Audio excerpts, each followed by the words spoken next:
اللي هي هيرمان. بيقولوا هيرمان جايه على قناه، اللي بيقولوا جايه على قناه القاهره والناس. دي المرحله الاولى منها، هيرمان الالمانيه. ودي المرحله الثانيه. انا اول مره اعرف النقطه بصراحه، ما شفتش الاعلان بتاعها على قناه الناس. بس انا شركه ثانيه. دي شركه زيهم اللي قدام حضرتك. بيشكر فيها قوي يا ماما، بيشكر في الهيرمان دي جايه على قناه الناس. انت جايبه احمر برضه ولا حاجه ثانيه؟ السلام عليكم ورحمه الله وبركاته. اللهم صل وسلم وبارك على سيدنا محمد. معاكم ريهام على قناه يوميات سلوى اختي، ومعايا ماما. رايحين النهارده نجيب شكاره علفه للفراخ البيضه، فهنروح عند الراجل بقى عشان نعرفكم على الانواع ونقول لكم انهي الاحسن، وربنا يسهل. خليكم معانا.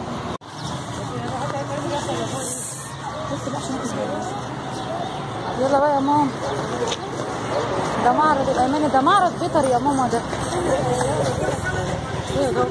طب عايزين نسأله على محل العلف فين؟ احنا نسينا مكان. ما تسأليه بس، ما احنا هنا اهو نسأل على العلافات دي. هي هنا. السلام عليكم. هو محل الأعلاف اللي هنا فين؟ بيبيع جملة تقريبا قدام.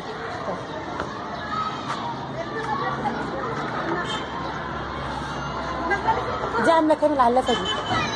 بكام؟ مفيش حاجه تانية غير كده؟ دي مش عمليه، مفيش حاجه تانية علافات كبيره كده، حاجه تانية غير كده؟ طب شكرا.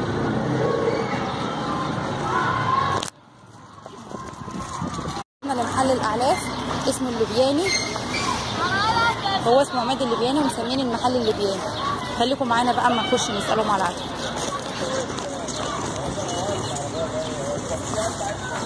تعالي هنا يا ماما.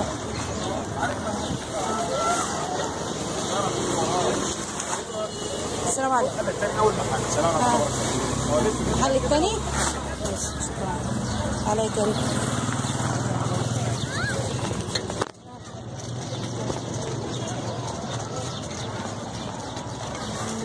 فين اول محل هنا؟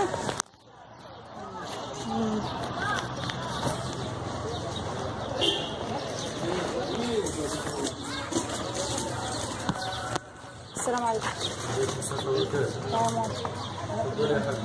احنا عايزين شكارة علف.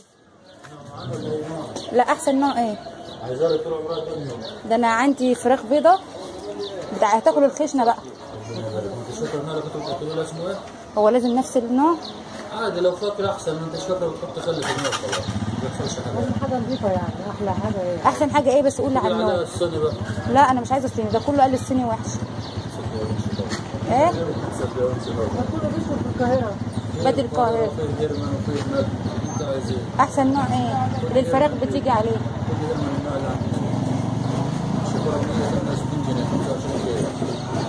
25 كيلو 168. طب والقاهرة بدل القاهرة عاملة كام؟ 170. اغلى شوية. بس دي شركة ودي شركة.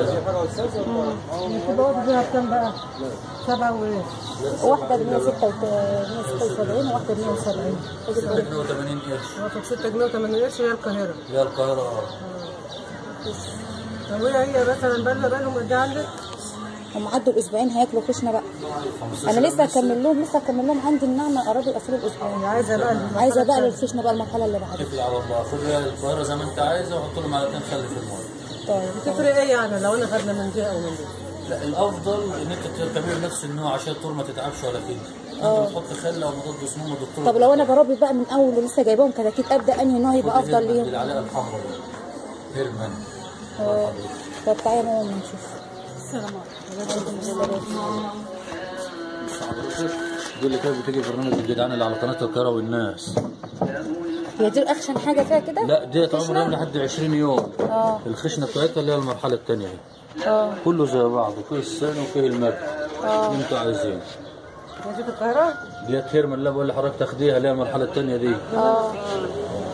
انما اصل انواع كتيره واحنا مش عارفين بصراحه. انواع يعني اعرف النوع اللي تبدا بيه من عمر يوم، كل اللي عليها حلوه، ما تصدقش ان فيها عليها وحش. انا جبت الصيني وقعدوا يقولوا لي الصيني وحشه. لا والله عندنا هي ممتازه، اكتر حاجه ماشيه، اكتر حاجه اصحاب الصين.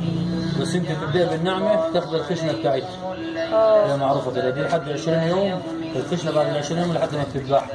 خدت دي بقى نفس الطريقه، خدت القاهره هم الاثنين بتوعها جنب بعضهم برضه. هو في منها بيقولوا بادي ونام. ما هي دي البادي بدأت تبدأ من الأول بها يعني ولا؟ من عمر لحد 20 يوم، بعد كده النام بتاعت ثاني مرحله.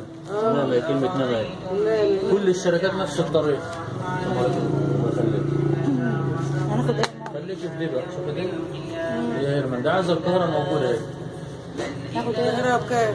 170. 25. اغلى من الثانيه.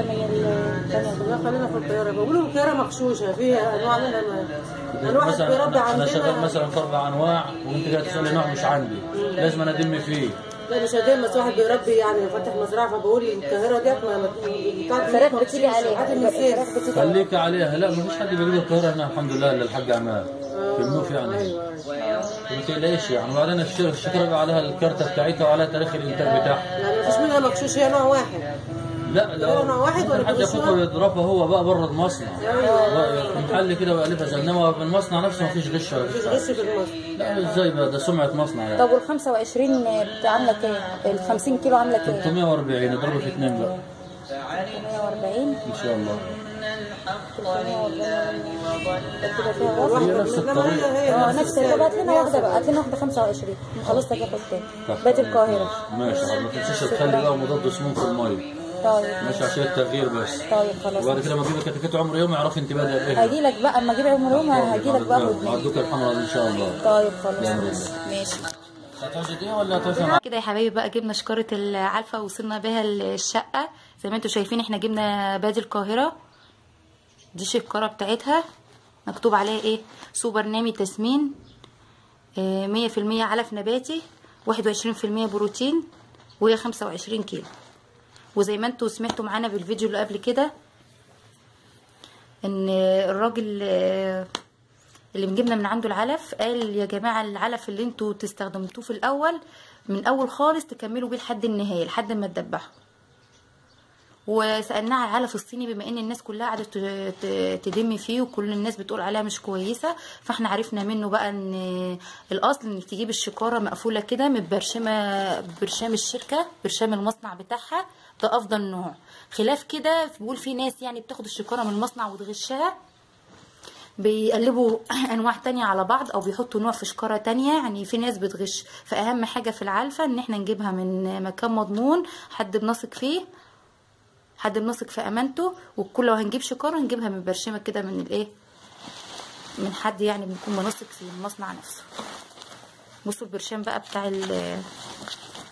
الشكاره اللي انا جبتها، هي برشمه اهي، مكتوب عليها طبعا انتاج شركه القاهره للاعلاف، سوبر نامي، علف سوبر نامي تسمين 21، علف ايه مصنوع ناعم محبب، ورقم وعليه رقم كابين الرقم من 21 يوم حتى 28 يوم. في منها 25 كيلو و50 كيلو الوزن الصافي عند التعبئة. المصنع ده في النوبارية اهو، كل حاجة وتاريخ